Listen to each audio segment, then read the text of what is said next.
All right, guys, welcome to week one, day one of the seasonal draft championship. We got the tier four battle royale slash gulag, and every new season there's new changes, and trying to give Sid a break. He's been servicing us for good 10 seasons now, and then I want to introduce to you Mr. Moose Cass. So you want to say a few words, Mr. Moose? Hello, everyone. Yeah, thank you so much. Appreciate you guys having me here today. Always going to be a ton of fun. Arbiter was helping me out, kind of letting me know what was going on with today's games and the Battle Royale, the Gulag as it's called, coming through. Really excited to see how a lot of these players are going to be able to perform. I mean, obviously, from what I've been told, this is a very important game. If you want to be able to prove yourself and show your abilities, this is the spot to do it. And so we're going to get ourselves started here in just a moment, taking a look at the draft. Early on in it, we've got a couple of bands coming in. I don't know, are the names the names that the blue and red team have gone for, or are they just placeholders? What Bane and Tungi? So Yeah. it's technically the captains of. So these two are going to be captains of the actual main season draft moves. Okay. So like they're technically against each other, but in reality they're working with each other in terms of you know fostering a competitive environment. You know what I mean? So like Yeah. if they win, it's good for them. If they lose, they don't really care because at the end of the day, like you said, this is more of a test for the players themselves. Like even if you lose, but you show that you're a quality player, then you actually won because of the way we Exactly. we have a very sophisticated scoring system where we don't reward winners. We reward those that have good communication, have good team play. Yeah, absolutely. That's great to hear. I love it. So we got Team Bane coming in with bans on Zach Aurelia and Akali. So a lot of, high power ban coming in from Akali, and Aurelia potentially get the mid lane taken care of.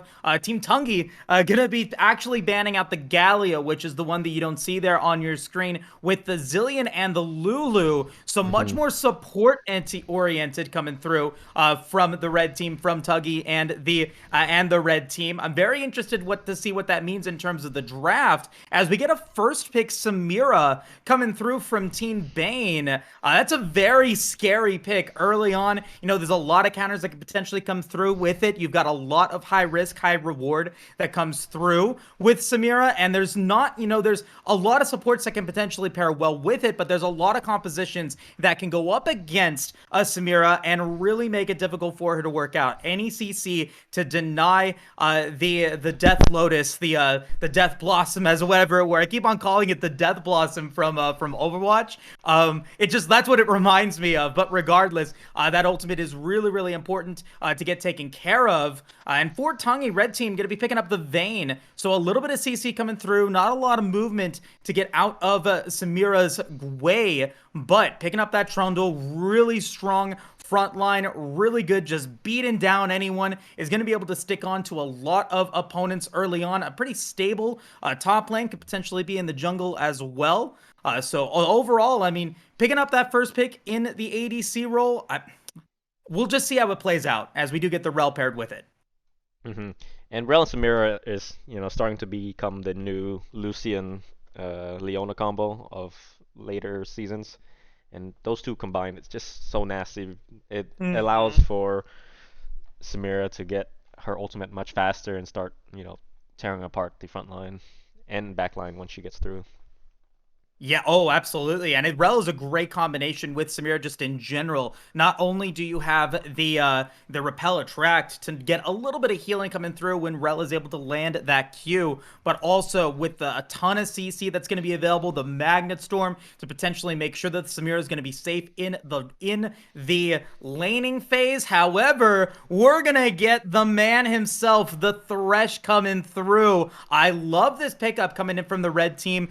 Thresh is an extremely strong support. Did get a little bit of a nerf in the last couple of patches, not necessarily as powerful. I believe the cooldown on his Flay was increased, so he's not going to be able to go for as much peeling, but he has the hook to potentially CC Samira. He has the Lantern to be able to get a Vayne out of the way in the laning phase, and then obviously, I mean, throughout the match, he's going to be extremely strong, but it's going to boil down to whether or not the support for Tungy is going to be able to pick off anybody with that death sentence. Is he going to be able to land those crucial hooks, get himself in, and land an amazing box so that Vayne is able to stay protected? They have a little bit of slow coming through from the Trundle already with the Pillar of Ice, but you've also got to count in the Camille that Bane has picked up as well in the top lane, an extremely strong top lane, aggressive lane bully to go up against that Trundle. I think that that's an amazing choice. I think the Trundle, I mean, maybe it looks like Bane is looking to maybe think that the Trundle's going to be in the jungle instead of the top lane, which would make sense to see the Malphite and the Shen both get banned out. And meanwhile, for Tungy, it's going to be the Neeko and the Morgana going to be taken out. So a little bit more focused on those mid lane champions that have a little bit more CC, a little bit more of an ability to kind of make it difficult for players to get away from them if they're able to land it. As we get the Ornn, okay, so it is going to be a Trundle in the jungle. That's what we like to see. Very fun. Ornn going to be up against Camille. I don't know, Arbiter. That's a tough matchup for the Ornn in the early game. This team comp is looking pretty rough. I think Vayne needs. It's gonna be it has to be the Vayne show, or they need to pick up a really strong, artillery piece for the R5 mid lane. Oh no, you're absolutely right. They need something that is extremely potent. Maybe at this point it's a double marksman composition and they pick something up like the Lucian. I mean, maybe if they're feeling ambitious, they go for the action in the middle. Action is coming, maybe. But no, I mean that would then put them really low AD or AP on the team. It means they're able to stack up that armor, which is something that Rell is going to be really, really good at. And for Bane picking up the Syndra in that last pick, keeping the mid lane for last. That's what you like to see. And Syndra, a really safe pick as well. Going to be able to be pretty consistent no matter what team comp you try to go through. Kayn, on the other hand, another Feast or Famine champion coming through. And I think it's going to probably be a Rost here instead of the Shadow Assassin. We'll see what Tungy decides to go for the last pick here today. This is so terrible. Oh my gosh. Okay, well, take out any composition talk out of this game. It's gonna be full AD, power to Tungy and the red team, bringing out the fun stuff here in this game. Picking up the Riven, most likely gonna be a Riven in the mid lane, Ornn in the top, with then Trundle in the jungle, Vayne and Thresh in the bottom lane. Riven up against Syndra, it's not a matchup that I'm too familiar with. It's gonna be, I think, a tough battle for the Riven regardless. I mean, having to be able to try to get CS is going to be extremely difficult. It doesn't matter if you're the Trundle, if you're the Vayne, if you're the Ornn against the Syndra. This is not gonna be a fun time. I think, draft-wise, the Samira didn't really get punished at all. I mean, maybe there's a little CC coming through from the Ornn and the Riven, but, I mean, at the end of the day, I feel like the Samira is going to be relatively safe to be able to do the deed and get that damage in. The thing is, I kind of know this matchup. If Thresh, is the one that initiates with like the hook and takes that hook, this basically opens up the window for Camille to flank, because the only thing that's stopping Camille from dumpstering on Vayne is a well-placed Flay from Thresh. And if this Thresh becomes way too, aggressive, Camille's gonna take a lot of advantage. But that's how I see it in like a higher level play. But you have to remember, this is like high gold and below, right? So maybe this might be the most solo queue games of all time, and everyone's just gonna fight really hard. So I would love to see it. I would honestly love to see it. Just get, 5 kills in 3 minutes. It's just, a bloodbath. for everybody. But if that's the case, if it's a big kill game, that really does benefit the Vayne. It benefits the Riven. Obviously, as the Riven goes through, it's like I compare Riven to like a souffle. Like, she's really good. She rises to the top, but if you keep her there too long and you kind of cool her down, you get to like that 30, 40 minute mark, she's just going to lower back down, just not going to be as potent as she was in the late game. She's very much mid-game dominant, trying to be able to then push out the game before 25, 30 minutes. If the game lasts that long, Samira's going to have 3 items, Camille's going to have 4 items, Syndra's going to have 4 items, and it's just going to be impossible for her to dish out as much damage that she needs to in order to actually carry for this red team. Yes, they have the hyper carry in the Vayne, but you've got all AD coming through from the red team. They're going to be able to just build up that armor. This Rell most likely just going to be a monster with all the armor that she's going to have. I'm going to be curious to see how much armor she actually has before the end of the game. But I think it's going to be a lot. It's going to, like you said, it's going to have to be a Vayne show in here in this one. Vayne's going to have to perform exceptionally well. The CC from the Ornn, from Brown Ale and Monkey are going to have to play exceptionally well to be able to keep Yushu Yoshi alive throughout the battle. And then, it's going to have to be, Riven and Trundle being that nice front line, trying to be able to give them that support, or give them that support to be able to continue to keep up with wherever the duh as the Syndra is going to be, where Drive by Panda is going to be. If they're able to stick on Panda and not allow her to get off her, massive damage that she's able to get, I think Red Team could potentially do it. I mean, they've got a solid 4-man front lineup. It's going to be, I think, somewhat difficult for anyone to get to the Vayne, but at the other end of the other side of the coin, you got Keelio going to be playing as that Camille. If he finds a Hextech ultimatum, it's a point-and-click CC. You don't get out of that. Could be rough, but it's going to all boil down to how they play, and I'm very excited to see how it plays out. A little advice for you, Moose. I wouldn't try to overanalyze these games, especially in the BR. I think it's better we, give our analysis as things happen, because, you say something and then things go out the window due to, a misplay from one team or the other. So, for now, let's take a quick 3-minute break, and then we'll be back with the actual game, guys. And before I go, I'm going to say thanks to Rico Doku and Tier 3 Lacuna for subscribing. Appreciate that a lot, guys. Opening up game 1, we got Bane's team versus Tungy's team. Oh, the duh in the mid lane. Oh, wait, let me fix this. All right, I got you. You got me? Everyone. Okay, you got me. I got you, man. My goal back. is to look so trash. My goal is to be so trash at casting that I make you look like $1 million.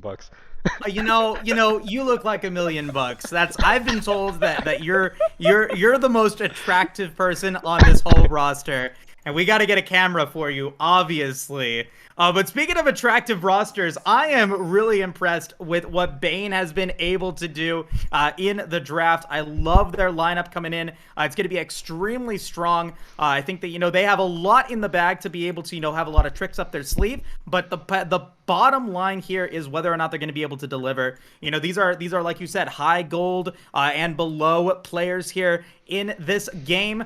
So, execution could potentially be an issue, but we'll see how it plays out as we do get ourselves into the game. We got Tungy on the red team, or Tungy's team, I should say, playing off against the Bane squad on the blue, and it's gonna be the mid lane Riven. I'm excited, as you can already see the damage coming through on from the Riven. Gonna be able to knock them up already. Keelia, or I'm sorry, the duh, with a little bit of damage coming in. Nicely done in the level 1. You like to be able to see it, but there's just gonna be a lot more of that to come, most likely moving into level 2, level 3. Right, and I think it's important that the way that the Bane drafted this, he kind of banned out a lot of hard-to-play or easy-to-play champions, and forcing, Tungy's team to play like relatively hard champions, like for example Ornn and Riven, and Vayne, high mechanical champions. As they say that, a lot of damage coming through. Yeah, you're absolutely right. You say something and then we immediately get the death sentence, and that's half of Faithful Death's HP right there.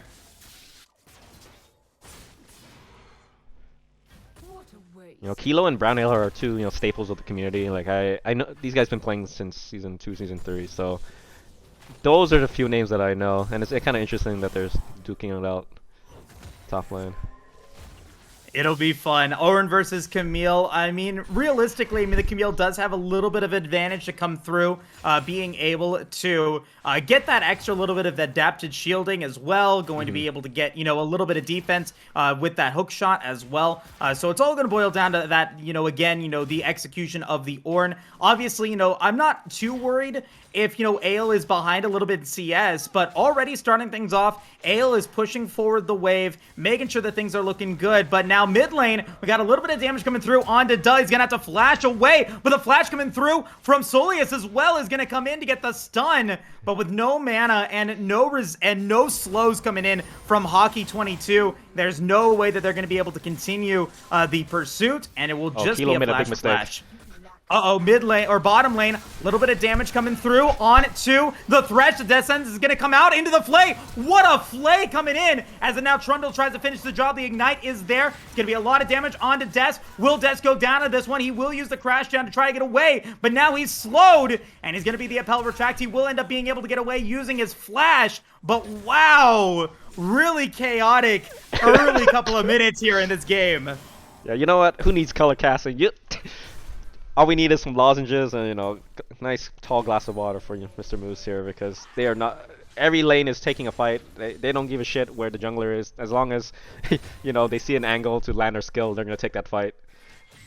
No, absolutely. Have no disregard for human life at all. And yeah, see what I mean? Like, not respecting what the Thresh can do. But hold on! Ooh. And they were able to convert that kill, and I think Monkey is going to still go down here. Yep, and that's a double kill for Samira. Oh man, that's so rough to see. Double kill early on. You said it's gonna be a bloodbath, and it's definitely gonna be a bloodbath here today. Yeah, I mean, I guess that looked kind of disastrous in the beginning, but I guess Rell is a lot tankier than I thought. And Rell didn't even use her exhaust in that thing in that engagement either. I think if she exhausted Vayne during the condemn, I think he would have been he would have survived, I think, but. Who knows? Who knows? The exhaust is still going to be available for another fight potentially later on down the line, as we do get a little bit of roam coming in from Des on to Soleus. Soleus is actually going in. He does not have that warded as the Repel track comes through. The slow is going to come in, and there is no flash available for Soleus. He's trying to be able to get away. The crash down could potentially come through, but they don't land the knockup. Going to be able to escape that one.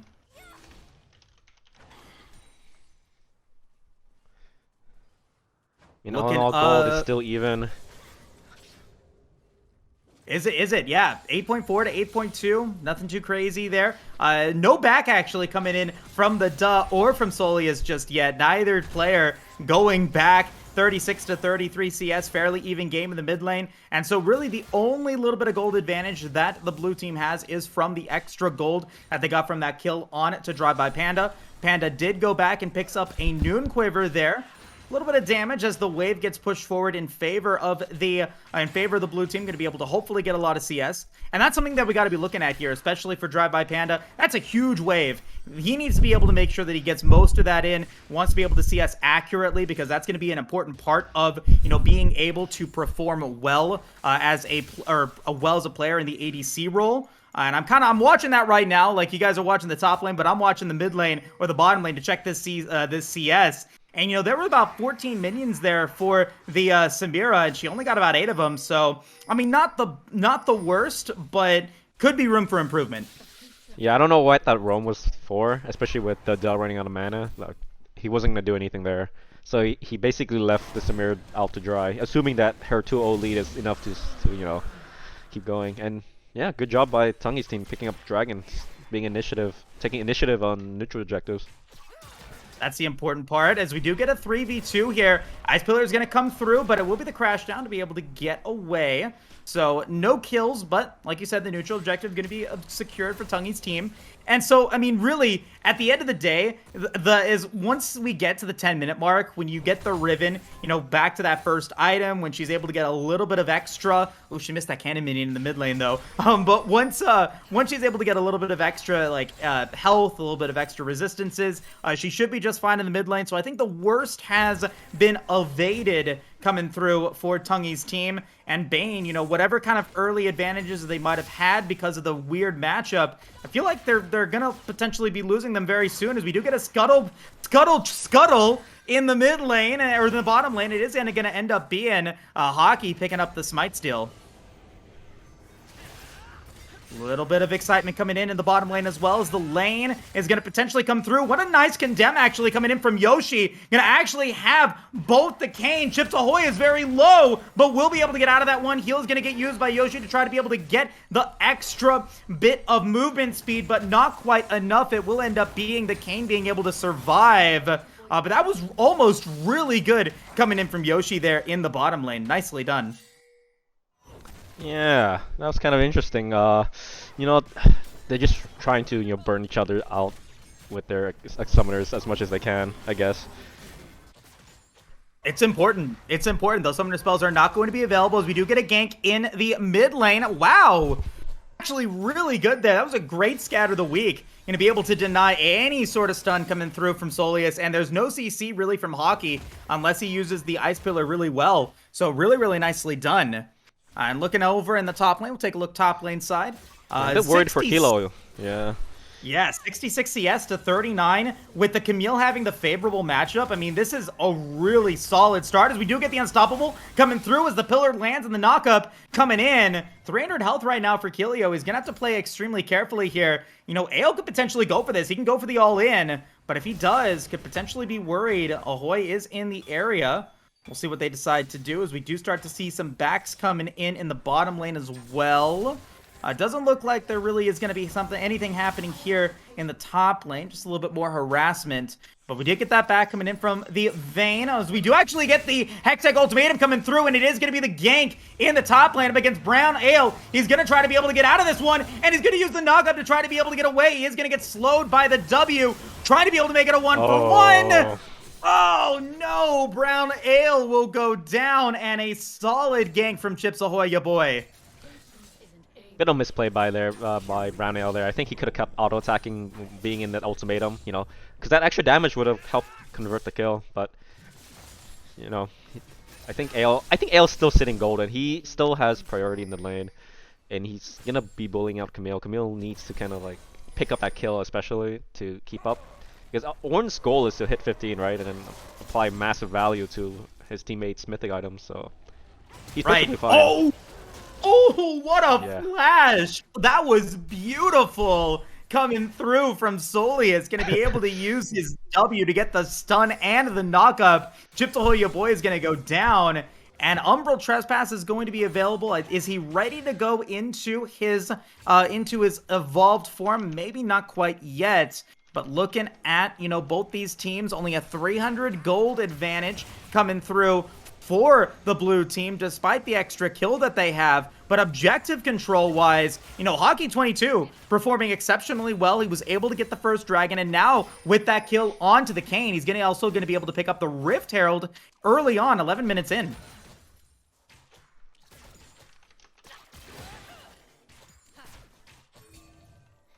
So now looking to continue here. A little bit more damage coming in. Drive-by Panda trying to be able to get just for some trading coming in the bottom lane. Nothing too crazy there just yet. Both players have the Noon Quiver. It is a 10 CS advantage for the Samira at this point as well. The gold lead about 300. Scatter Weak is going to come through as we get the Electrocute in the mid lane against Duh. Oh, we get another use of the ultimate. Not going to be able to get that kill, but just trying to get some health down. Nicely done there. And then looking up top side, a little bit of back and forth as always. But with the dragon spawning in about 2, 3, or 4 seconds, it is going to be a Mountain Drake. And so this is something that I always like to do, Arbiter. We got the Mountain Drake already coming through. It does look like it's going to be attempted by the blue team. What's your prediction? Is it going to be a Cloud Soul or an Ocean Soul? I think it's going to be an Ocean Soul. Ocean Soul? I'm with you on that.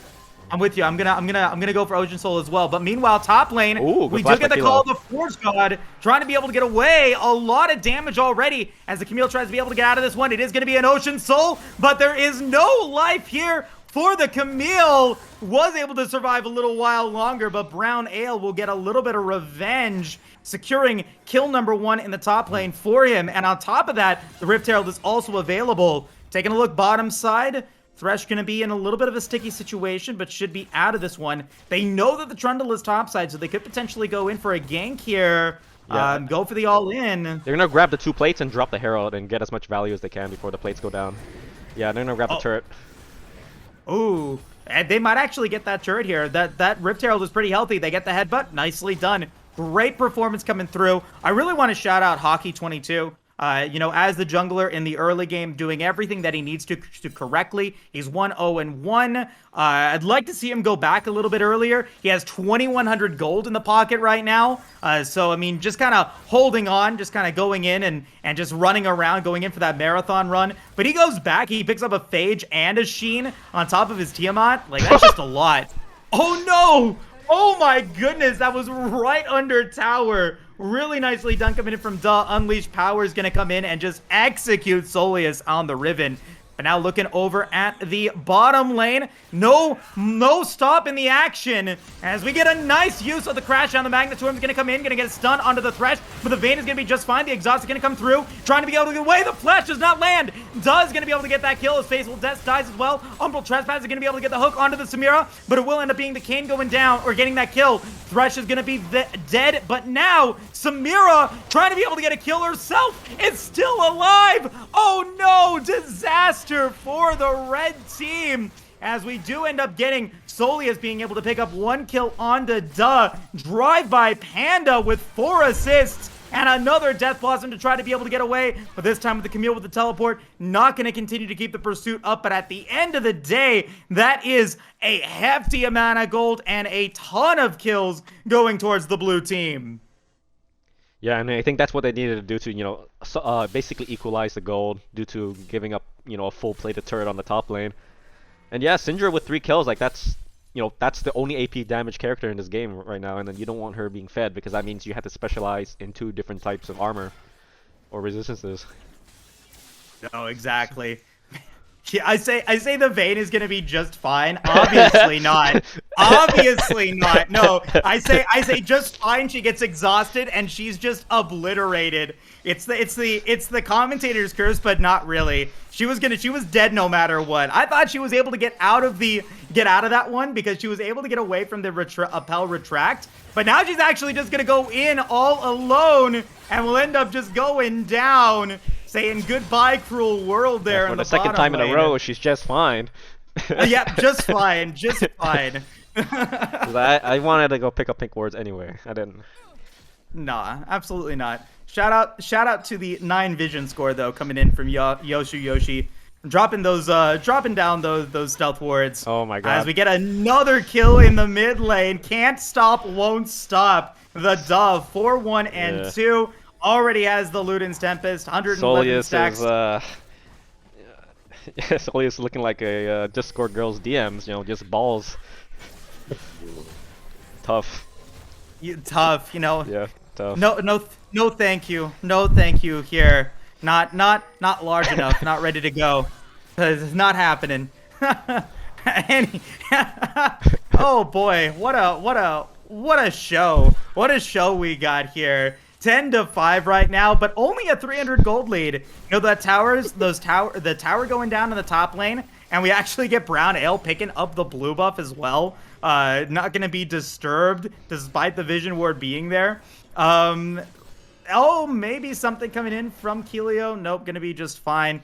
He is going to be just fine that time. He is going to be just fine. He'll survive that roam into the blue side jungle. But right now, I mean, the kills are a little bit an advantage for the blue team. The red team only behind by 300 gold, though. So, I mean, really good CSing, really good kills on the towers. And all of that is building up into a fairly even game at the 17-minute mark. Yeah, I suspect that whoever wins the next dragon fight is going to take priority and, you know, coast their way towards Ocean Soul. Unless, you know, they unless it's they proceed to do what I suspect, where they just seesaw advantages back and forth. As they say that, Solis is gonna get revenge and flash engage, and yeah, the Get does the go down. shutdown.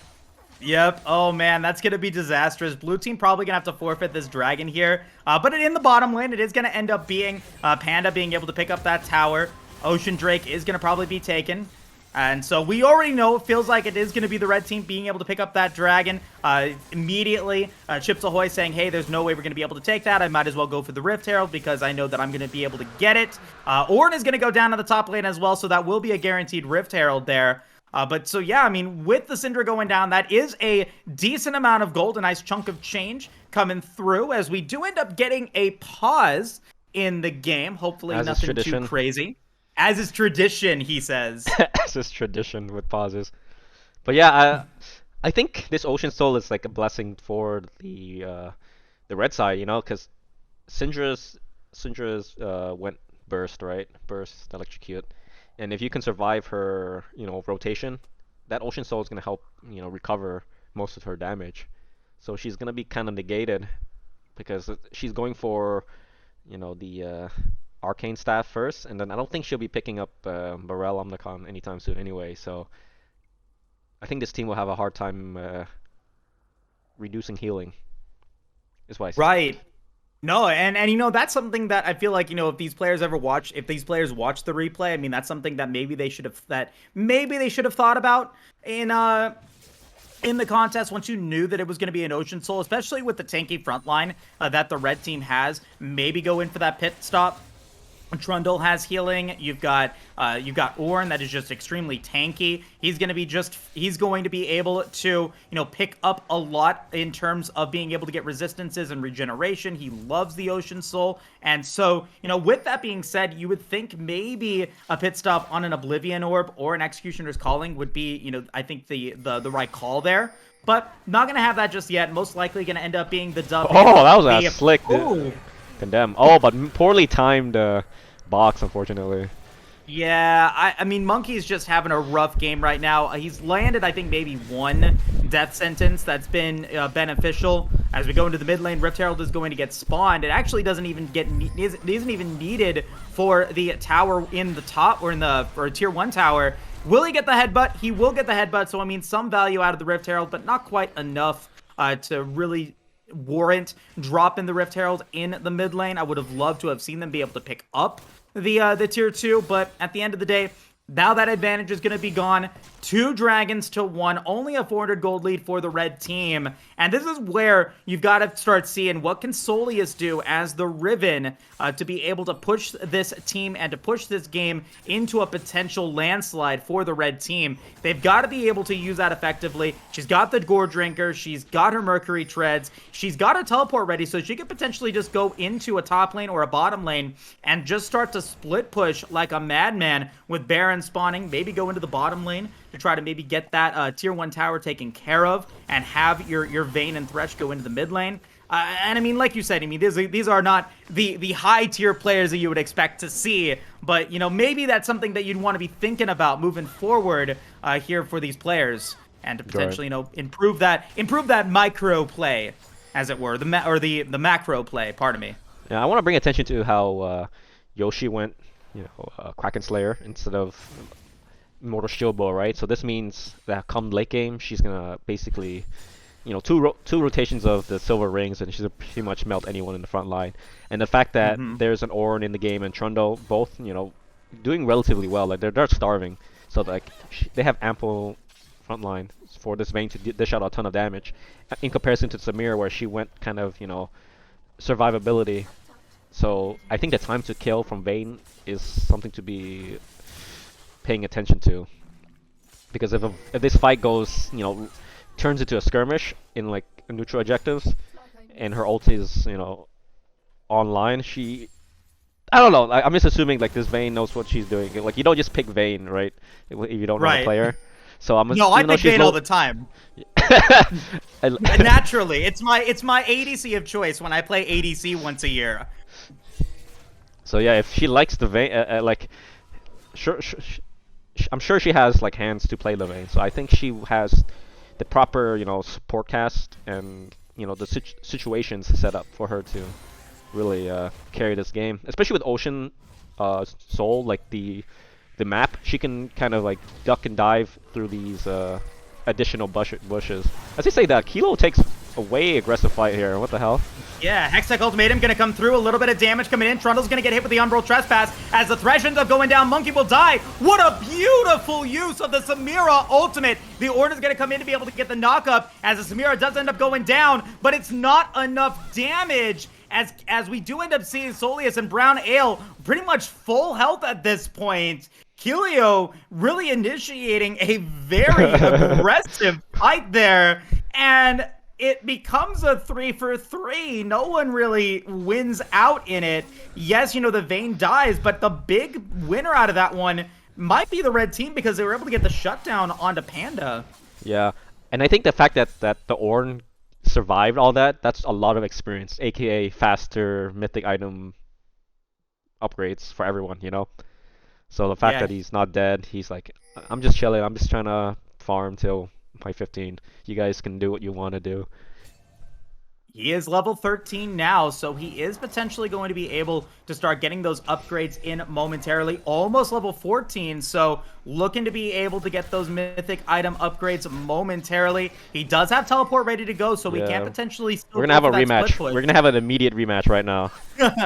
No stop, won't stop here in these fights. As we get the red team with a little bit of vision here, let's find out who's going to be able to take the dragon. As the blue team starts to continue to go on it, be about 4,000 health. Ornn is just going to be able to go for the tower. Almost down for that tier 2 tower, but no Smite Steal coming through from Hockey, and he doesn't have time to click the lantern. It ends up being the blue team picking up the Ocean Drake here in the 23-minute mark. Dragons now 2-2, and despite all the time that Brown Ale was going for, they were not able to get that tier 2 tower just yet.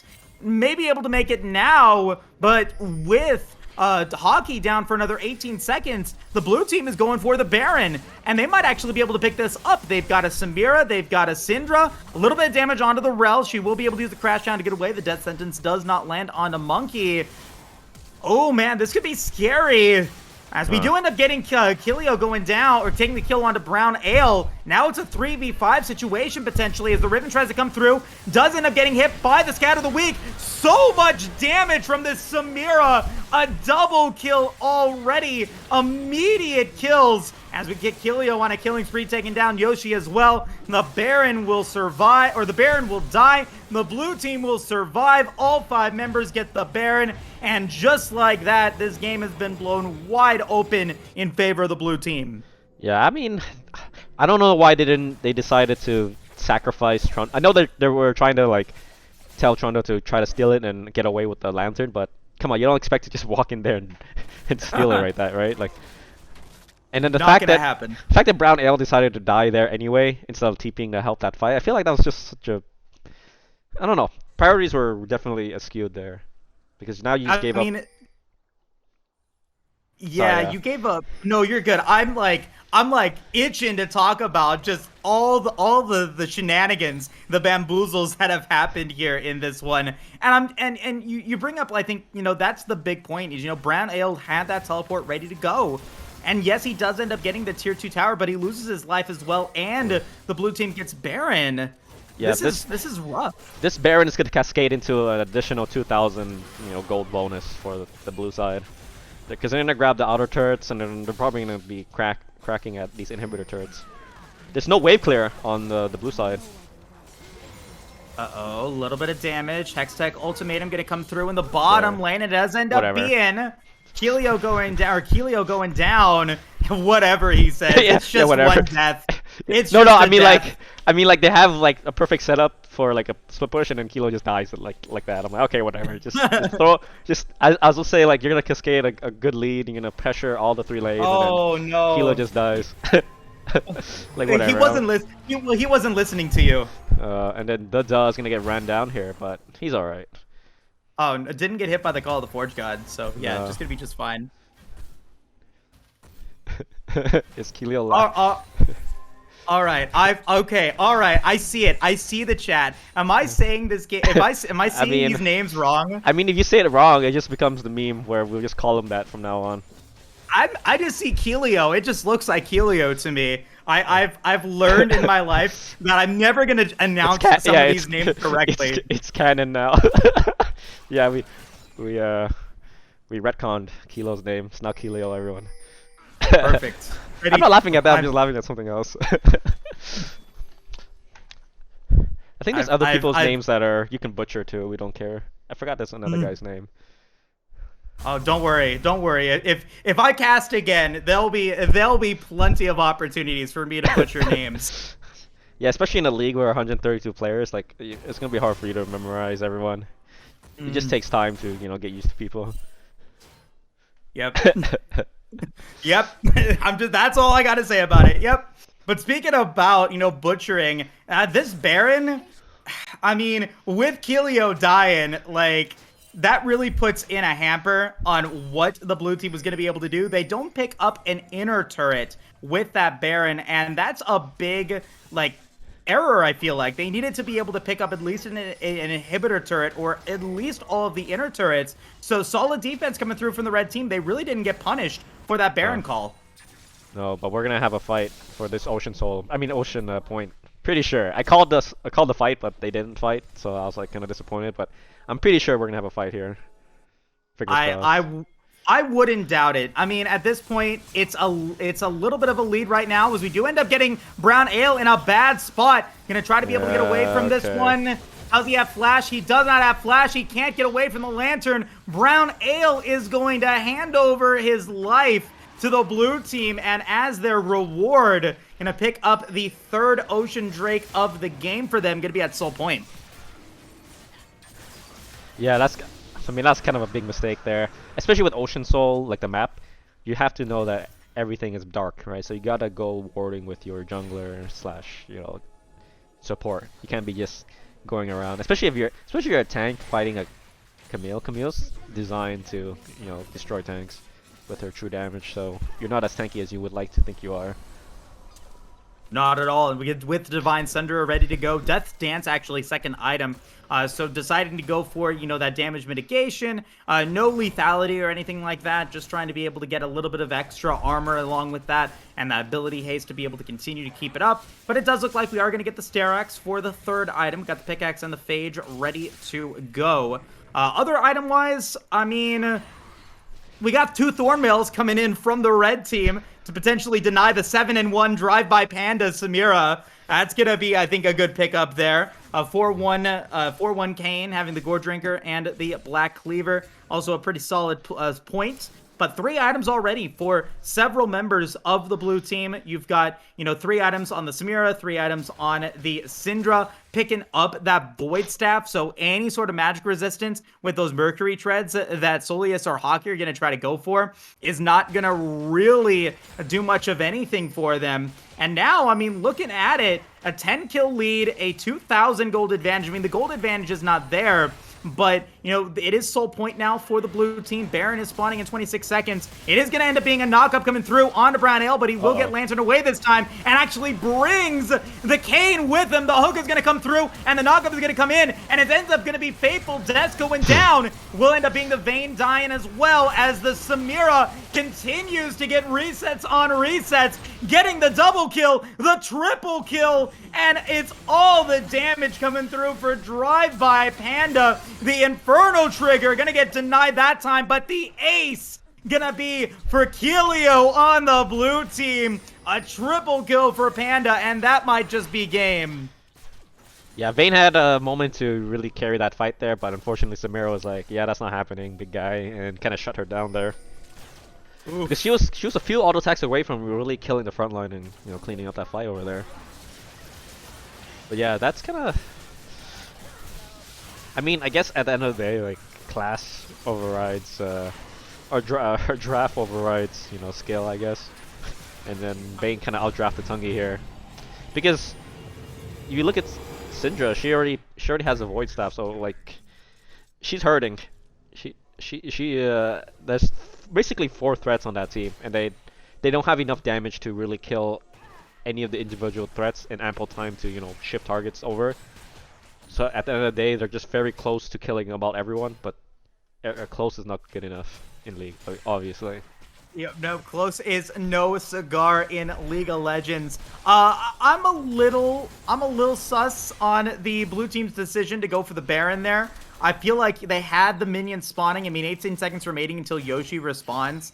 They could have picked up the inhibitor and then gone for Baron. I think they would have still been able to get them both, but instead, they just go for the Baron. It's a safe play, but I feel like, you just got that ace. You still have Panda alive to be able to, get that damage in on the tower, just be able to siege things down along with Kelio, to be able to use just her legs to chop up these turrets. I would have liked to have seen them go for the inhibitor, but still, they're in the lead by about 6,000 gold. That's, substantial, the biggest lead that we've seen of the game. A minute remaining until the Rift, or until the Ocean Soul point potentially spawns, and at that point, it could just be GG. Brown Ale is going to get pursued on, though, by Drive-By, but going to be just fine, it looks like, as they just go back and forth. But yeah, I mean, looking at this one, it looks like a little bit more productive in terms of being able to push forward for this Baron. Kelio does not have teleport in the top, or for the top lane, as we do end up getting maybe a fight coming in. No, just the I don't know what that called. What's the emote that Panda used? The gasping emote, saying I'm not going to get hit by your knockup. I'll be just fine myself. Now there's a Samira that is actually just fine in these fights. Yeah. She has only died once. And Samira only has to really save that. Oh. Yeah. And that's what you get when you stack armor only, though, right? Against a fully AP,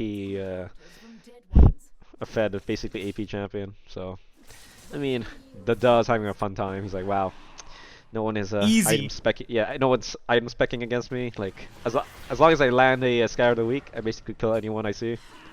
Yep, and they are feeling like they're going to be able to win this game. Rost is on the way to drop the smite, and there it is. Bane's team going to be the bane of Tungy's existence here in this game at this point. Baron and Ocean Soul going to be confirmed. That's going to be just so much health regeneration in whatever team fight that the blue team decides to go for at any point throughout the fight. I mean, at this point, I feel like they have this game in the bag. Yeah, I know. I was about to mention how they're taking way too long to close this game out. They're being very meticulous about it. They're really, dotting their I's and crossing their T's here. Meticulous is such a nice word. Like they're just, if this were, maybe platinum or diamond players, like this game would have been over. Like, again, should have been able to take that inhibitor before taking the Baron. They should have been able to get all of these Inner turrets to go down. It's a 34-minute game. It didn't necessarily have to be. So maybe it's a shout out to the red team to be able to defend as well as they have. They've really denied a lot of the pushing power that the blue team could potentially go for. But now, with 4 minutes remaining until the Elder Dragon spawns, Elder Dragon is a game-winning buff that if the red team is able to get, you've got level 16 on the Ornn, he's going to be able to get the 5th, or what is that? The 4th item, the Decicide, coming through on the Ornn, onto the Trundle. Level 18 is going to be on the way for a lot of these players coming up, and so one final team fight could just mean the end of the game if the red team is able to get it correctly. Yeah, I mean, I don't know why they're having a hard time crashing these waves. I think you can just dive here without, getting punished too hard. But no. We'll see. I mean, I can understand why you want to take it slow. It's your first game. You don't want to mess up and be the meme where you throw on the inhibitor turret and get reverse pushed back, Because all it takes is a clean ace and you push back and then win. There's no amount of Ocean Souls can protect you from your base dying. So. Yeah. But I mean, even still, like, if the red team is able to get the Elder Dragon, or if they try to fight for Elder Dragon, like, they can still potentially get this game. They can still potentially get this win. And when you're able to be as much in the lead as you are, when you have all the advantages in terms of buffs and in terms of objectives in the mid game, when you're feeling good, you got to be able to continue to push forward, because you're just leaving the door open for the red team to make a meme out of you. I'm waiting for it. There's still hope for Tungy and the red team to be able to get this one. But we're going to see whether or not they are able to do it. 36 seconds remaining in the game. We could potentially be seeing a fight at Baron, which could confirm the win or the loss for both of these teams. Does look like there's a little bit of a scuttle in the bottom lane, but nothing too crazy there. Most members of both teams now in the top side of the Rift, looking to be able to get this Baron that is spawning in 17 seconds. Good pushing coming through. Going to be able to get the red team out of the Baron pit. The wards are there, though, to be able to deny potential for any sort of gank coming in from the red team now, with those wards being available. We'll see what they decide to go for, if they decide to initiate it, and they do decide to initiate it. Riven is in the bottom lane still. Soleus does have his teleport along with Helio if they do want to go in for this engagement. The red team not really even going for it. We've got the Trundle picking up the Krugs, and they're just gonna give the Baron over to the blue team. Yeah, I mean, what can you really do though, right? Like, you have no artillery piece to punish the MR reduction. If you want to walk in, you're gonna be walking to Scatter the Weak. You're gonna be walking to Rel engaging on you. So, as much as it hurts to let it go uncontested, that's just probably the higher play move, I guess, the higher percentage move, even though it's still low percentage regardless. But I guess I think they're just banking on praying that they win under the double Nexus turrets. It's gotta be the play at this point. Maybe go for a Hail Mary at the Elder that's spawning in a minute 42. But no, the inhibitor is gonna go down in the mid lane. They're now going to be looking to potentially be able to get another inhibitor down in the top lane. And so they will be able to have a 2 inhibitor down moving into this potentially final game-ending push. Hookshot is going to come through. They're not going to be able to get the Hextech onto it. A lot of damage already as the Kayn picks up a kill. Cinder's going to get one. The Call of the Forge God is good. The knockup is there, but it's not going to be enough. It will be the blue team after 38 minutes in a very fun battle, finally being able to take the win. Yeah, it was fun for the first, 4 dragons, and then a disastrous, dragon fight cascaded into giving up Baron and giving up map control overall. Right. To be expected. Good job, Yeah. red side though. Definitely blue side rather teeter-tottered, but they knew how to close out the game slowly but surely. And I'd rather have that than be a fast coin flip game, right? Right. And I'm not particularly unhappy with how the game played out. Great scoreline coming in from Drive by Panda, 11-1 in this game. Performed exceptionally well. Looking at the damage, looking at the graphs, 36,000 damage for the Samira, and then 29,000 damage for the Syndra. There wasn't really any carry potential coming through from the red team. 16,000 damage. That's 20,000 less damage to champions from this Vayne, who's supposed to be able to hyper carry, moving into that 35-40 minute mark. She had, 1, 2, 3 items, was looking on item 4, should have been able to produce a little bit more, but unfortunately, the early game looked decent for the red team, but they were just unable to continue to keep it going, and it ends up being a solid win for the blue. Lasted a little bit longer than I think, a lot of us expected it to. But once they were able to get the Baron, they were just able to smack down the wallet. They were able to smack down the power and take a good win. A shout out to the Orin as well. We're getting the chat. Orin damage, actually the highest damage dealer to champions in the game with 20k. That's a number for sure. That is, of all the things that it definitely is a number. So, so yeah, how'd you feel about that first game there, Moose? Oh, I felt great. It was a ton of fun. Really enjoyed it. I think, a lot of these players enjoyed it as well. There's definitely some room for improvement on the red team in terms of like the players themselves. very impressed with what Drive By Panda was able to do. Impressed with what Hockey was able to do in the early game. Had really good control of the early game objectives, but just wasn't able to continue to keep it up. And Drive By Panda and Duh as well. Duh 9-3-14, but had some really solid engagements, really solid kills, using that Scout of the Week pretty effectively to stay safe in the mid lane as well. Room for improvement. Monkey playing on that Thresh. I would have loved to have seen him be able to perform a little bit better. 0, 6, and 7, I'm not particularly too worried about. What I'm more worried about is, not being able to land the crucial hooks, death sentences that he was able to get. He wasn't really effective in being able to get the initiation that the blue or the red team needed in order to get on to either Keelio or onto Drive By Panda to actually get it going. But everyone else, Chips Ahoy, your boy, playing really good. Des played well. 0-4-22 was really productive in terms of being able to get assists.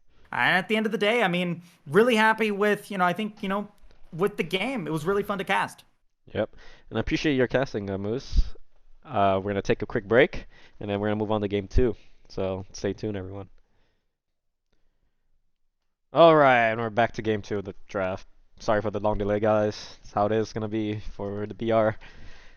Remember, the main thing is, we're washing out players that are, unreliable, that won't show up during game day, because you veterans know what it's like when you're scheduled to play game 6, or scheduled to play at a 6 p.m. slot or a 7 p.m. slot, and someone didn't show up, and it messes up everyone's schedule. So, it's important that we hammer it in the importance of punctuality, because we all want to get our sets over with from 6 p.m. to 9 p.m. Eastern. But anyway. Yeah. You tell him. Yeah. You tell him what's up. Yeah. I know. He was walking. He was getting in and out of the Discord channel, telling the players, "Hey, hurry up, get everything ready to go," and all that fun stuff. And so we appreciate what you do, man. That's. I'm guilt tripping them. I'm like, man, you guys are wasting premium casting time with Moose here, having him just sitting on his hands here, making him do nothing. Yeah, literally sitting on my hands. There was nothing else to do.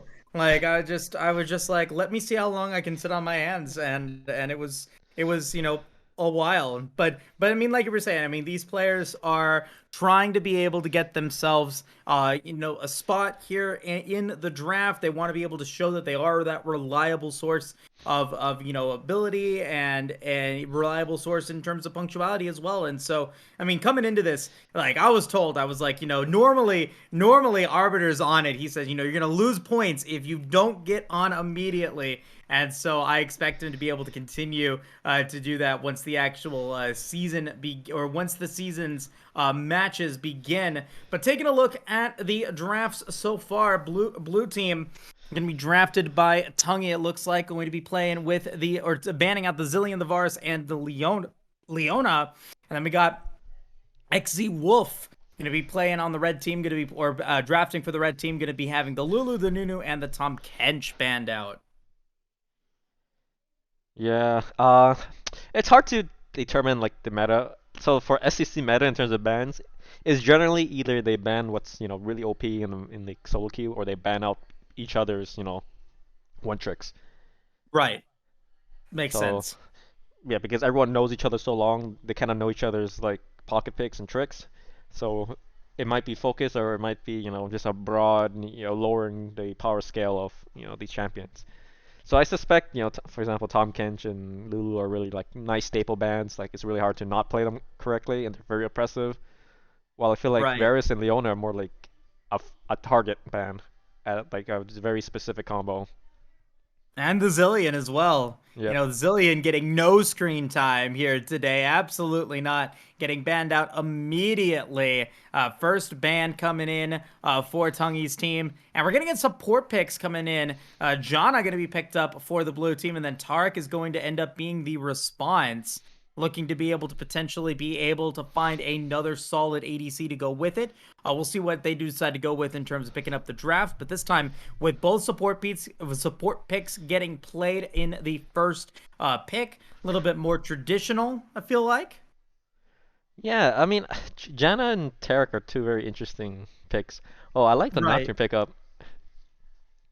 Oh, absolutely. Nocturne's so fun. Oh, okay.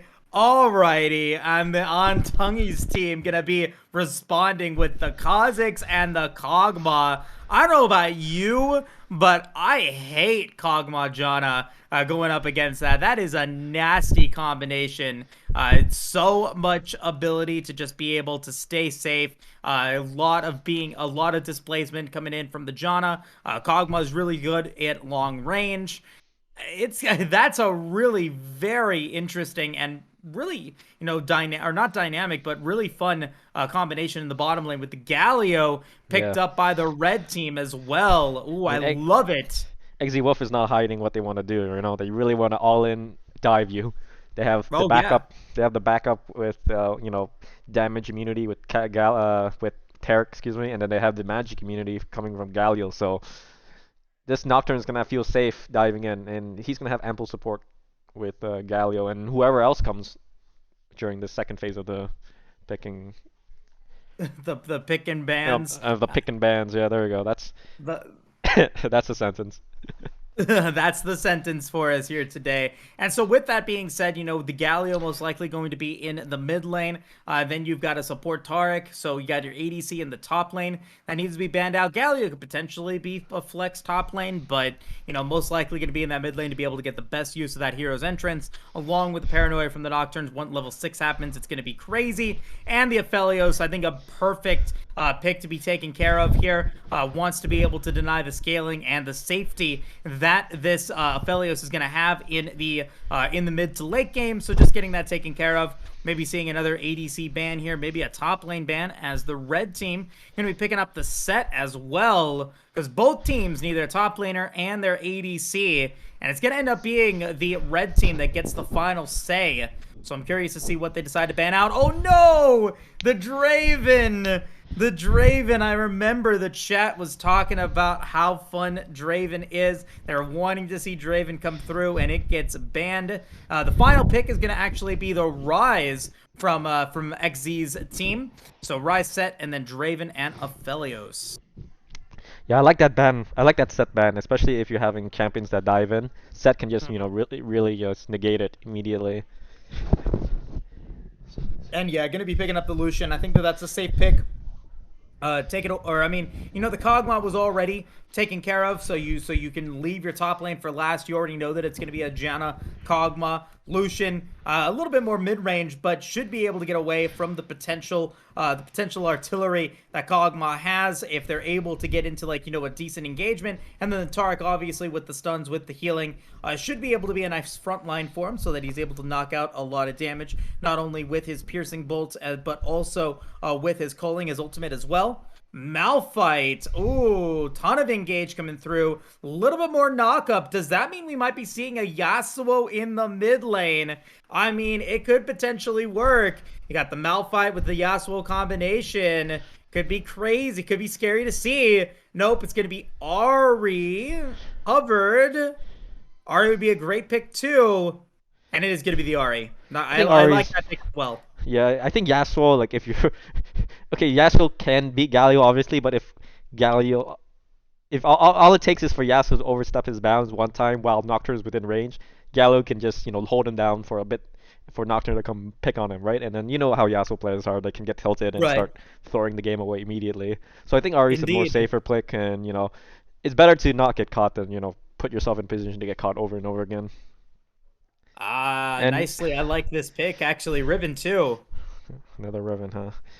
Another Riven, he says. Yeah, another He's Riven. like, God, another Riven. This time going to be in the top lane up against the Malphite.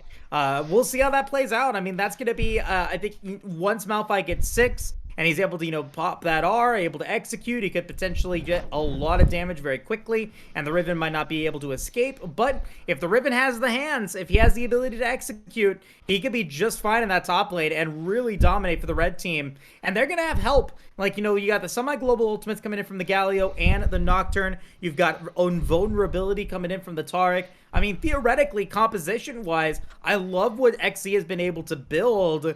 Tungi, I mean, if they're able to keep everyone in place and to allow for the Kog'Maw and the Ahri to be able to or the Kha'Zix to be able to assassinate and just deny any sort of potential engagement because they have their own engagement tools themselves. They're able to pick players off. It could be a really good game for the blue team, but I mean, it's all going to boil down to, again, execution. That's going to be the big play here. Right. And then I feel like if Nocturne, I mean, if you look at the Blue Tongue's comp, like you already know what they're trying to do. They're gonna try to buy enough time for Kog'Maw to hit critical mass and start, literally bombing people from 1,000 units away without any repercussion. Right. And the thing is, with Nocturne, that's basically forcing the issue, saying like, we know what we want to do, and you know what we're gonna do. We're gonna try to not allow you to get to that point in the first 10 minutes. So if they can, identify where Nocturne is for the majority of the map, and absorb his first couple of ultimates without giving up too much objectives, and I think it's an easy coast win for Chungy's team as long as they don't, give Nocturne the ability to like one-shot people. Because if Nocturne starts picking up too many kills and gets Stridebreaker fast, he's gonna eat up the back lane. And that's, I mean, even then, even if he doesn't get Stridebreaker, if he decides to go for something different, I mean, Stridebreaker, I'm sure is like, that's going to be the pick item-wise. But if he's able to find, Kog'Maw open on his own, if he's able to find even, Ahri on his own, he should be able to get that kill fairly easily with the spell shield to be able to get that extra attack speed. Lethal tempo is always just really, really good with him. And then if he actually needs that assistance, he has the Galio to give it to him. But I mean, in the early game, Tongi playing with that Kha'Zix going to have a lot of potential to maybe go in for an invade, maybe go for some harassment. Nocturne really doesn't win that 1v1. Maybe if he's able to survive the first initiating damage coming through, he's able to able to use his fear to be able to then get that extra little bit of damage. But it's a really bad matchup in the early game until you get to 6 for the Nocturne. So, if the Tungi's team is able to really, push on the pressure early on and put XZ on the back burner, I think that would be a great pick for them. But again, execution's going to be the name of the game here. Looking at some of these players, you've got silver players, you've got a couple of I think some platinum players as well. I thought I saw an iron player in that too. But at that point, just trying to be able to develop that rank, I guess. Trying to show that you are not the iron player that your rank shows. Right, because there's one thing, adding on to what I said in the very beginning, right, about being reliable. There's one thing being reliable and being good, or being unreliable and being really good. But there's one thing where you're unreliable and you're hot trash. So, this is an opportunity to show, to the rest of the draft class, saying like, hey, I might not be good now, but all I need is, a couple of scrims and a couple days of practice to really hone my skill. Oh, fake iron is what I'm told. Purposely demoted to iron 4. That doesn't. That's the power play, right? Yeah, I mean, with how our league operates, we don't really. That hurts you more than helps you, I think, because you have to really prove that you're not bad. And then if you're like saying like if you're actually silver or gold and you say I tanked to iron, then you're at that level, it's like the same thing anyway for like diamond players. Diamond plus, they're like gold through iron is like the same rank. So you're not really right. you're not really a Trojan horse, really. You're just standing out there like an asshole with a low rank. You know what I mean? Well, we'll find out. We'll find out what that means in terms of his iron play. I don't judge. I'm not going to judge a player by their rank. I will judge a player by their execution in the matchup. They've got to be able to do what they can. Everyone knows what they need to do. They've got, solid team compositions for both teams. And so I'm excited to see how it plays out. And it looks like both teams are about ready to begin this game. I think we got to wait a little bit for the spectator queue. So I think we might be taking a quick break here, but then we'll be back for a really fun game number 2. Yep. 6 minutes and we'll be back, guys. Thanks. All right. You want to carry me again? Carry me again, gotcha. Mr. Moose. Gotcha. I'm ready. By the way, if you guys like his casting, DM him, say how much you really appreciate it. Obviously, like we're all used to me and Sid casting, but I think Moose is more than a great, not even a replacement, just an addition to our casting crew. So, show him some love and tell him how much you appreciate, because casting is a thankless job, and you don't want me perma solo casting this shit. No, of course not. I appreciate I appreciate being here, man. It looks like it's a really fun community. You guys seem to enjoy your guys' company and enjoy you guys' humor and laughter and all that fun stuff. So I'm glad to be here. I'm glad to have the opportunity to show you guys what I can do as a caster. I'm by no means here to replace anybody. But of course, shout out to Arbiter as well, trying to take off, trying to survive, all of the illnesses, all the diseases that he's trying to not have to deal with anymore. As we do end up getting the Lucian going right into the brush up against a Janna Kog'Maw. That is not a good idea. Animixity gonna end up. That's how I'm saying his name. Animixity. That's all I know. He's gonna end up taking half of his HP and will lose his pot early on in the game. We got a little bit of a sneaky sneak on Riven. Blitzjin trying to be able to maybe find something against the Malphite in the early game. And will, at the end of the day, I mean, not do too much against him. Just going to get that shield off and get those empowered autos down. Nothing too crazy there. Looking at runes for everybody, kind of taking a look at what we see. Nothing too crazy. I mean, maybe the press the attack from the Lucian is a little weird, but I mean, at the end of the day, that still works out pretty well. Precision runes are nice, are always good. Lethal tempo coming in from Ludopro is going to be fun. And Chips Ahoy, ya boy! We saw him last game play against the Kayn. He's going to go for the Electric build. Uh-oh. Uh-oh. A little bit of damage. A lot of damage, actually. And it is going to end up being the Taric almost going down. Void Ruler, 4421. Yeah, Taric, I know what he was trying to do. He was trying to freeze the lane there, but you're not going to be able to do that at that stage. No, not yet. Not yet. Not yet. No, definitely not. Yeah, I think he normally goes press the attack. I've been seeing. So I don't normally play ADC, but I've been seeing some Conquerors coming through. It's not the best, but press the attack is usually pretty good. So maybe it's not warranted sus, but I just wanted to point it out. You got to point it out every now and again. After he runs right into the brush, you gotta question all of his decision making. I mean, it's kind of equivalent to with Nocturne being in this game, right? You want to really punish them, but as of right now, this lane duel is punishing. The bullies are the bullied are becoming the bulliers, and as they say that, they're gonna dive Dragon Rider here. And Dragon Rider's not long for this world, but he does get a convert. Nope, just kidding. That level up bailed him up big time. Yep, very good performance in the top lane. I was actually taking a look at the mid lane. We saw a gank coming through from Chips Ahoy. Dub will have to use his flash to be able to get away from that one. But at the end of the day, no kill there. So a nice 1-0 first blood coming in for Blitzjin and the red team to start things off. Yeah. I think that's a good start. Oh.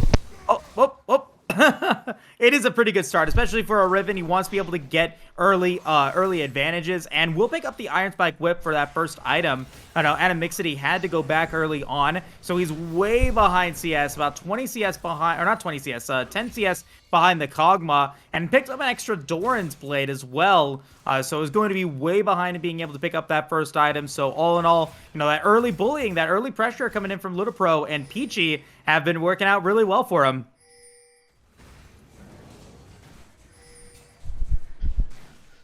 Yeah, I was gonna say it's good that the Riven picked up that first blood, right? Because you can just then leave. You just gotta rely on Riven to take advantage of her superior matchup and just leave her alone, even in a 2v1 situation, because you need to start shifting that attention once you hit 6 if you're Nocturne bottom. Because if that lane leaves unattended, they're gonna be in a world of hurt. Oh, absolutely. I mean, if you can keep Blitzjin from not having to have any sort of assistance in the top lane, already, getting a lot of damage, the thumbs up onto Dragon Rider as he continues to get bullied out of the lane. Rock Solid right now is just going to get melted away. A 21 CS advantage. You get pound that rock, just that football analogy. Just pound that rock away. Eventually, it'll start cracking, and that's what it is with Malphite, unfortunately. Yeah, but I mean, Malphite, you don't pick the Malphite for the laning phase. You pick him for the initiation, the unstoppable force coming Right. through. So I hopefully he'll be able to get to that point, but you don't want to get, the Riven too far ahead. And already going in for the flash actually into the top okay. lane will make it a 1-for-1, but still able to pick up that kill though. That's at least a decent kill there for the Riven. Oh, they're gonna 6-man bottom. Oh, the charm goes wide, but Animosity is still Oh. gonna go down. Okay, that was Seaboard our. 08 just rebought Oh, for and the 15 months. stun! Oh no! And the stun comes out. Oh my goodness! Void Ruler 4421 coming in and will take down Peachy. I don't know why Peachy went in like that. Goes in for the flash, maybe thinking that she was like an assassin or something. Yeah, that's rough. But the blue team will still be able to get themselves the first dragon of the game. It is a Cloud Drake, with Ocean Drake going to be the second one. But in the meantime, this Nocturne going to say, okay, well, you guys are bottom side. I'm going to take I'm going to take Wolves. Might even take Blue Buff as well. We do get a little bit of back and forth coming in. Lucian going to be taking a lot of damage, but we'll be able to survive. Nocturne is not level 6 yet. Ahri does not have Spirit Rush, but the gank is going to come through potentially in the mid lane, as the Galio maybe trying to come through, does not have Flash go in on it. This could be a bad play, and so they do get a spot. They do spot the 4-man roaming squad from the blue team, and they will be able to get away from that one. I think if Dragon Rider ulted right there, he would have got him. I know, you were like, I was thinking about it. panned up. I panned up. I was like, ooh, Oh, he can take unstoppable it. force, maybe. He can beat him right here. See if he decides to go for it. We do have Yep. Paranoia ready to go There for you the go. Nocturne, and Good job, Dragon Rider. yep, there's just action going on everywhere right now. But yeah, Dragon Rider gonna be able to take that kill, but unfortunately, it's Chips Ahoy going down in the bottom lane as well. Uh-oh. Yeah, this is looking pretty fun. Oh, wait a minute. What? Peaches don't give a shit. She's gonna try to return fire, but the thing is, Nocturne and Galio are right around the wings, so it could be Jabate. All it takes is Jabate. that was a good tornado though. Good flash. The taunt. Oh, but Oh, Janet the taunt gets is gonna caught by it. land. Oh my gosh. Peachy not having a Peachy game, unfortunately. Yeah, she was like innocent Gonna end up bystander. dying. Oh no, and the Kog'Maw just gonna say, hey, I'm dead. I'm gonna go. 2 turret hits, and unfortunately, Layafa. Wait, what the hell is Void really doing? What? Oh my Oh. god, he survives! What a game. What a game coming through. Void true. Ruler gonna barely survive. Truly Iron 4 turret placement right there. Yep. I mean, he was just tanking the turret. Wanted to make sure that the Lucian was able to stay alive and stay perfectly healthy throughout that entire time. Definitely a party in this game. About 1.7 thousand gold in advantage for the red team. 2-2-2 for this Riven. 2-2-2. Or 2-2-0 for the Malphite as well. So neither with an advantage just yet, as it does look like the Nocturne and the Galio maybe looking to go for a early Rift Herald. 9 minutes into the game. See if they are able to get it. And with the Kha'Zix in the bottom side, they should be able to make that a reality. That's a lot of damage. Wow, what damage in the bottom lane as the Culling does get used. Oh boy. Oh my goodness, Ludapro gonna be able to use the Living Artillery to pick up a kill against the Lucian. Now 1 and 2 in the game. Oh, The land and Void Ruler gonna try to survive. Doesn't use his ultimate. Poor Dragon But- Rider. Oh no, in the top lane, the Fear's gonna come through. And it will be the Nocturne. But Ahri, I think barely Ahri can clean this up surviving there. if she plays this right. All right, got to be careful, though. Spirit Rush going to come in. A little bit of damage. The Ignite is going to land on to Layafa as we do get the knock-up trying to come through. The I don't taunt is think you going to want come this in. either. Oh, I think he can actually do it, though. That's so much damage. Wow. And Blitzchin going to be able to get that kill on to Mum Feed Me Nuggies. As the cool kids say, he's going to get nothing. He's just going to go into a timeout, not being able to get much of anything there, except maybe a couple of fries, getting that kill onto the Nocturne. Uh-oh, teleport coming in. Will we see the unstoppable force get used by Dragon Rider? No, he goes the wrong direction. Trying to be able to find Blitzchin, but Blitzchin is already back. Galio going to have the Blast Cone ready to go. He doesn't use it, and then leaps up out of the way, trying to be able to get away from this one. Will we end up seeing Dragon Rider have to use his ultimate to be able to get the kill? And he does have to. Unfortunately, we'll end up losing that ultimate for the next fight. And in the bottom lane, it's going to be Animixity being able to get the double kill onto the Lucian and the Kog'Maw, getting a little bit of revenge for that last play. Right. I'm assuming you directed the camera yourself, but I watched that game. When I watched that duel, and then that's really all it takes on that bottom lane. Like if Taric lands the double stun, then it's free reign for the Lucian, because you need to take priority in the attack first. Else if Kog'Maw attacks first and gets a good position on you, he's just gonna run you down. Void Ruler hasn't actually used Cosmic Radiance yet. Maybe he hasn't needed it, hasn't been in a position to use it. I'd like to see him. Pardon me. I'd like to see him use it, sooner rather than later, because that's a long cooldown that you're not, using. Oh no, the tornado actually not needing to get away from that back. But regardless, it's a 3,000 gold advantage for the red team. Blue team is going to have priority for the dragon because the red team does end up going back. So it should be Ocean Drake going towards the blue team. And my prediction here, I'm going to say it's an Infernal Soul. I think we're going to get an Infernal Soul this one. Oh, it's Mountain. Oh, no. I'm wrong.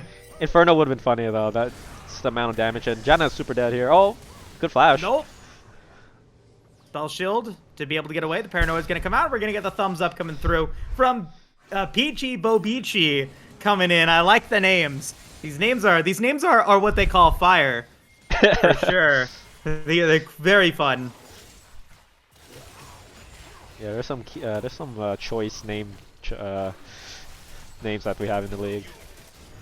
For sure, as we do end up getting the taunt in the mid lane, into the knock-up. Oh my word! Ooh. What a combo! And Blitzjin gonna flash forward using the Broken Blade. It's gonna be Void in the bottom lane, actually, being able to get the kill on to Ludipro as well. And so the red team kind of running away with this game here in the early stages of it. Yeah, they're not respecting their win condition right now. They're taking fights even though they shouldn't need to. Like I said, Kog'Maw basically had a safe lane. He didn't really have to do anything, but they kind of threw it away and gave Lucian 3 return kills, and now he has Essence Reaver, and then Essence Reaver is gonna easily crack through Janna's shield, so Janna's basically a non-issue at this moment. Yep, as we do look to see whether or not the Galio is going to be able to get the knock up. The Monsoon actually going to deny the potential for any sort of return kill there. And it will end up being Doug going down, trying to play a little bit crazy there. Has the Hextech Rocket Belt now, trying to be able to maybe push the advantage a little bit further. You love to see it, but you hate to see it happen, as it does end up looking like it is going to be potentially a kill on to Mum, trying to be able to get away. The Ignite is going to come in, but it's not going to be enough damage, and both the mid laners are going to survive. Meanwhile, in the bottom lane, you get to see a kill again for the blue team, or for the red team, and Amixity going to be able to get a kill onto Ludipro, who's now 1-4-1.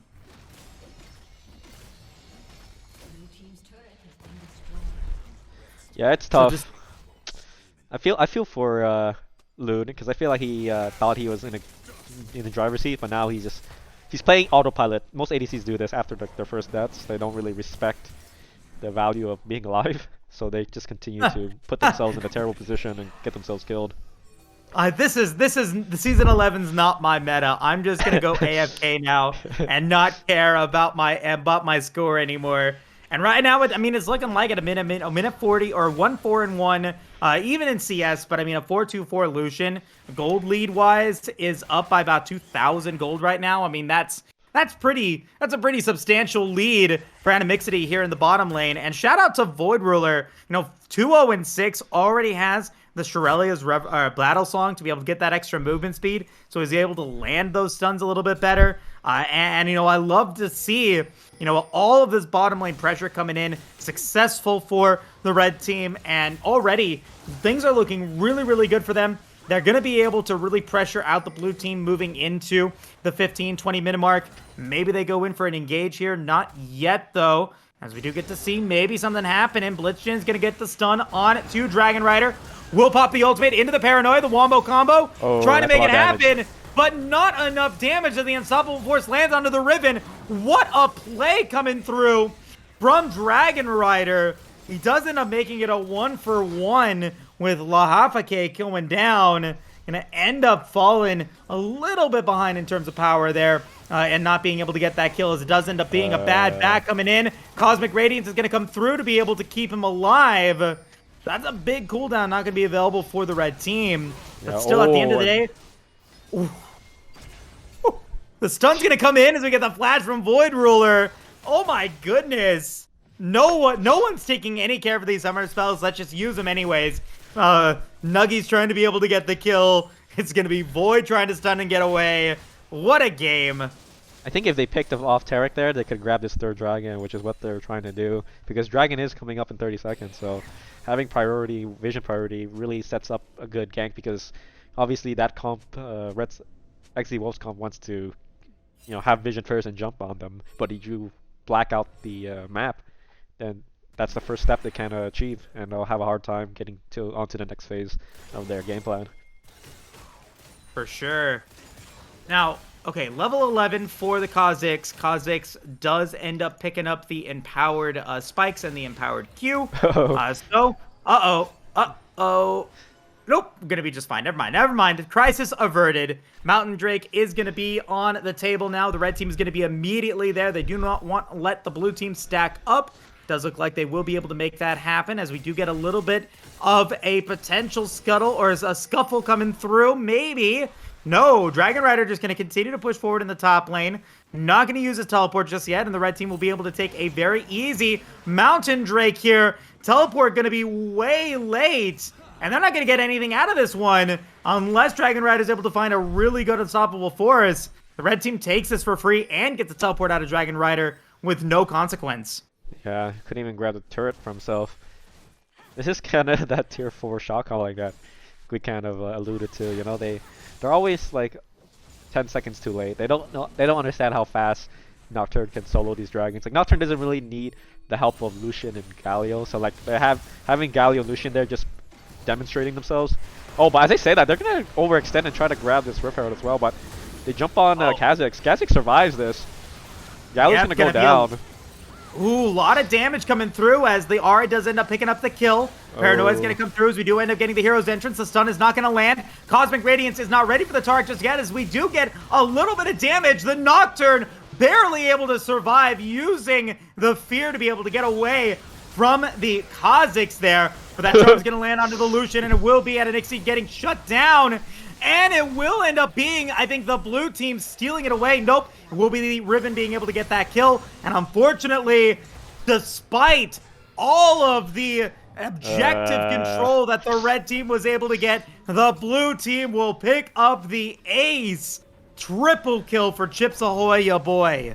And that's without the Kog'Maw to provide like sustained damage. So, so Kog'Maw is legit playing a solo.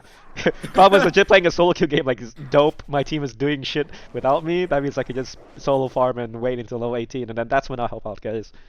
I mean, just fine. Didn't even need him. 1-4-1. Gonna be able to go back, picks up the Zeal to maybe pick up that second item. But I mean, that was a 4v5 situation, and the blue team delivered. The red team, they went immediately to the Dragon, over to the Baron Pit to pick up the Rift Herald. Yes, they pick up the Rift Herald, but they are definitely not going to be getting enough out of that one to be able to make it worth it.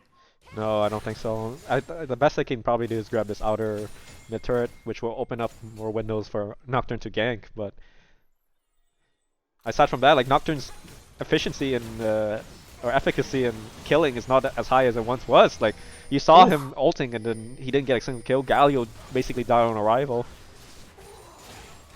And after that, it's just all about, playing the distance game with Kha'Zix and getting the proper resets.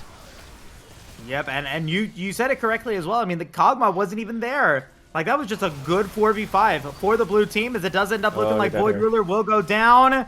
And it will be the Lucian being able to barely survive. But now, with the Taric dead, Going to be no use of that Cosmic Radiance. Does mean that the blue team will be able to pick up the mid-tier 1 tower. And we're going to get Paranoia actually trying to come through into the heroic entrance. The knockup is going to land. It's going to be the Kog'Maw actually going back in. Unstoppable Force is going to get a knockup on 2. But the rest of the red team should be able to get out of this one. No! Oh, Blitzchin went back in for a potential stun and ends up going down. Makes it a 1-for-1 trade in the mid lane, and the blue team still going to be able to get this tower. Things are looking dire for blue team here, or red team here.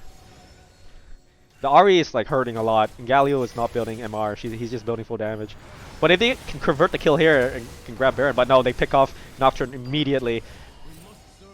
The Radiance is just gonna... Sorry, go ahead. No, you're good. You got the play-by-play, man. You know what's up. But no, I mean, the Cosmic Radiance lands and there's nothing there, unfortunately. Just does not work out.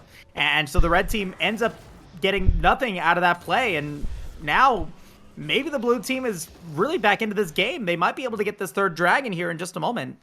Yeah, that Cosmic Radiance was used as a deterrence, you know, like if you don't want to fight us for the next 3 seconds, but I think as they can walk away easily, and they picked off Nocturne way before the ultimate went down, so there's no damage to have after all.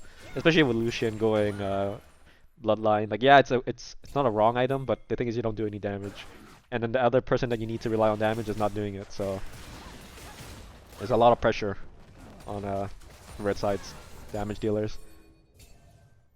They got to be able to continue to keep it up. They got to be able to find the openings, and that's going to be relying on Dub. Playing as the Galio Void Ruler, just going to get obliterated as the Rock starting to become a diamond right now. 4, 5, and 5 is fairly even in terms of kills and in a CS against the Riven. With the Dragon now spawning, the blue team should be able to get it fairly easily.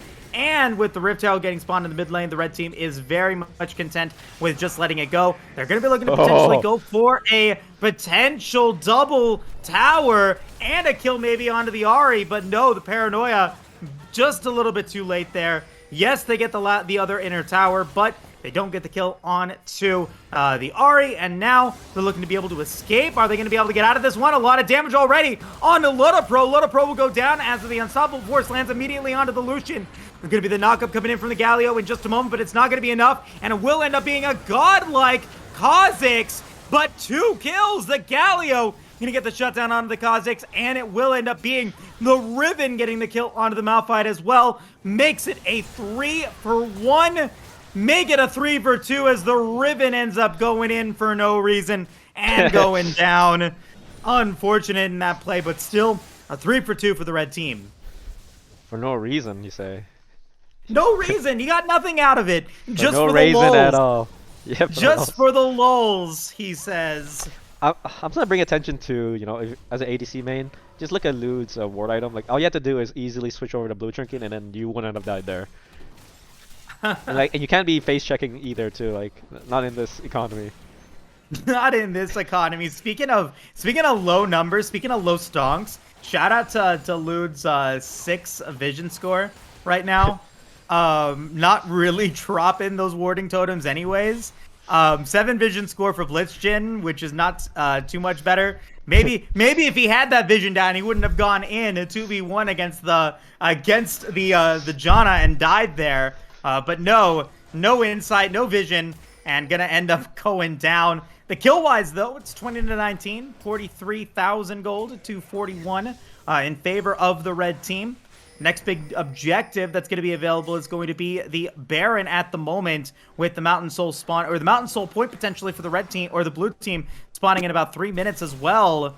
So what will the blue team decide to do? They do have the advantage here because they know that the red team has to fight for, as it does look like Paranoia is going to get used to potentially escape. Oh, Peachy actually wants to try to get the kill. Nope, not going to be able to, but that flash is not going to be available. Paranoia is not going to be available. And most likely the Nocturne's going to have to go back to the blue team. Might be thinking about going for Baron here. No, they're thinking about this Riven. Are they going to try to go for it? The Unstoppable Force lands into the extra knockups, and the assassination damage coming through from Chips Ahoy, ya boy. Oh no, kill secured Peachy Bobici now on a killing spree, 3-3 and 12. Yeah, and they're gonna sack this Baron in order to, grab bottom inhibitor, which might allow them to defend this Dragon Soul. Now some. So I don't know. We'll Maybe. see. I don't know that they're going to be able to have enough time to get this inhibitor. They might even not even get the turret. They've only got one little mini caster minion to try to give them some minion support. And no, they're not going to be able to get that that turret at all. Well, that was the plan at least. Oh, well, the plan didn't work. I can tell you that much. Yeah, turns out that didn't work. So, bit unfortunate for the red team. And then it's kind of, the comp thing, like I talked about. Like Nocturne didn't get nearly enough value from its first, 4 or 5 ultimates, and now you're suffering from the inadequacies of your draft. You're suffering from the opponent, which has a 3-3 and 12 Janna. Killing spree Janna, of course, is the menace of this team. No one else. Yeah. Oh, but Janna does get picked off here, and that's a big pick off. Oh, and, well. And Ludipro might die here too, actually. So this might extend the game for another 5 minutes. Nicely done. Oh, the Flash actually going to deny the Broken Blade ability. Oh, and now Lu just walks him gets down. the kill. What a play coming through. And now he might actually try to get this kill on to Anonyxy as well. Nope. The shielding and the healing is there with the Immortal Shield Bow and the Essence Reaver. But that was a clutch flash coming in from Ludipro. Oh, Doug going to be able to get the kill onto Dragon Rider in the top lane. And now in the mid lane, I mean, yes, the inner turret might go down, but the red team should be able to go for this dragon. Oh, shit. TP, TP DOA. Oh my gosh. Immediately gets obliterated there. The Spear Rush is going to be handy, but not going to be able to get the kill onto Animixity just yet. Maybe actually gets the charm. Oh my word. What a use of the Hourglass or the stopwatch to be able to survive that. As we do get a flash actually coming in from the Lucian against the Ahri. What a fiesta here in this game. Everyone having some plays. Yeah. Uh-oh. I was gonna say, like... no, so sorry, Speaking of which, Dragon in the bottom lane, though. And that's all. Oh, no. What did the red team do? They didn't even go for the Dragon. The Ahri was pushing up in the mid lane. They don't get a kill onto the Ahri. Actually, the Galio dies. And even then, they don't get the Dragon. And the blue team is able to pick up Mountain Soul. That's going to be the extra shielding, the extra resistances. And they still have Baron buff ready to go on the Kha'Zix. I mean, for another 23 seconds. But, I mean, really effective use of these Dragons. Shutdown is going to be on Nuggies here in the mid lane. So at least going to be able to stop that pushing power for a little bit. But rough coming through for the red team right now. They are in the lead gold-wise, but the Mountain Soul is going to be big to keep those resistances and these players up. Monsoon going to get used. The Janna going to have to flash away. Will survive, but Galio might not be the same. He's going to have to use his stopwatch to be able to try to get away from this one, but no, not going to be able to as Ludipro gets the kill onto him, and now gets a double kill as he gets a kill onto the Lucian as well. Cosmic Radiance is going to be used. It's going to be the Cogblade now extremely low, but a beautiful Tornado. Going to be able to get the knock-up as we get a triple kill, a quadra kill coming through for Ludipro on the Kog'Maw. Oh no, Blitzchin, give it to him. Give it to him. Give him the Penta, please. Blitzchin is would too be proud just to give so it. worth it. No, he's gonna let it happen. I would not give it to this him. Kog'Maw. Covered in the shit for all the game, and all of a sudden he just happens to be sit there with Hurricane and auto attack like 10 times. Well, It's it's undeserved. all because he wasn't there for that fight at the Rift Herald. He was all bottom lane the entire time. And he's like, I'm going to get 2 items because of that one. I'll be just fine. And now, 30 minutes into the game, he's 3 items. He's decent I mean, not decent CS, but, enough CS. He's got himself, his Renan's Hurricane. He's got the Hearthbound Axe to be able to get 3rd item in just a moment. But, man, that's a quadra kill there for Ludipro. Yeah, he's sitting on it too, so he can go back and be extremely powerful after he starts taking out these upper objectives. Nope, but they decide to recoup, I guess. I mean, they're going to be able to get this outer turret to go down. I mean, immediately. Ludipro needs to go back because he has so much gold. He's going to be able to pick up the Wit's End immediately. So that's really, I mean, that could potentially just be all the damage that the blue team needs to be able to win this game. There's no magic resist on the red team at all. So maybe the Zeke's convergence, but rough game.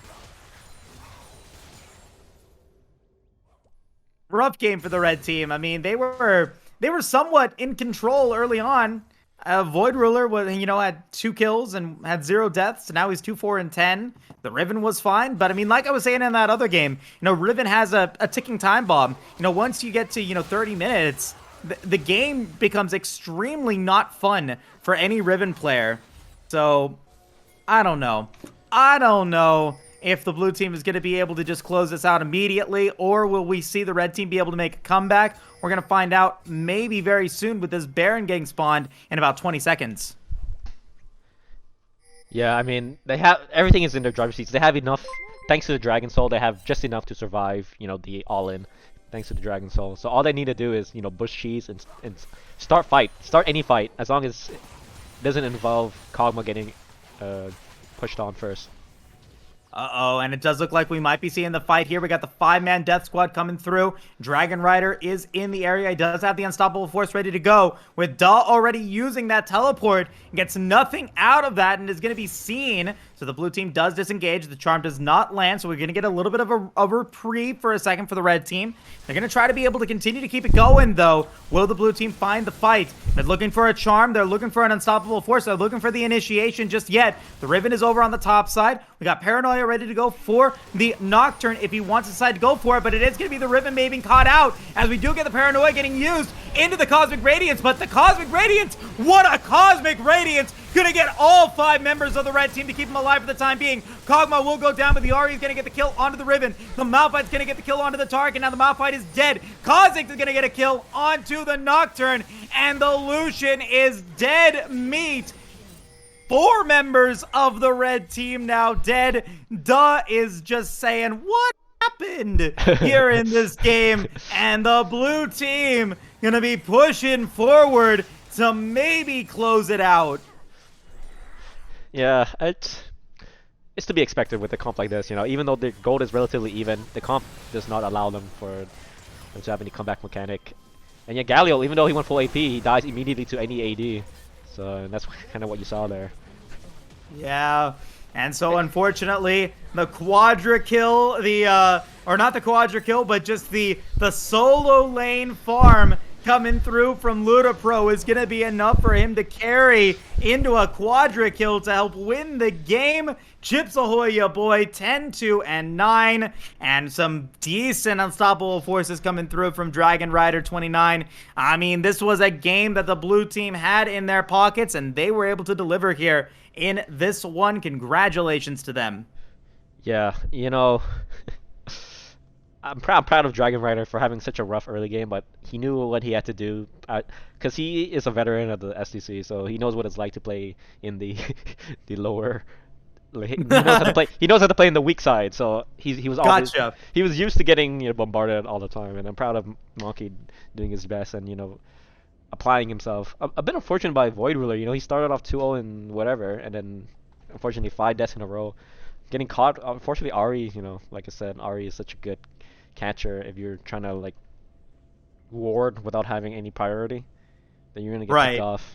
And then they got picked off in the very first stage of their comp. And like I said, the comp of XZ Wolf relies on them seeing first, not them reacting. And I mean, that was just really miscoordination, I feel like, coming through from the red team. I mean, they have a decent composition, and if they were able to perform a little bit better in terms of being able to execute it, I think they would have been able to deliver. But, you've got a Nocturne and a Galio. Like, you're just supposed to be able to initiate onto somebody, get them onto the knockup, make it impossible for them to be able to get away. But there's just so much kiting ability, so much disengage that's available for the blue team, with the Monsoon being there for from Peachy.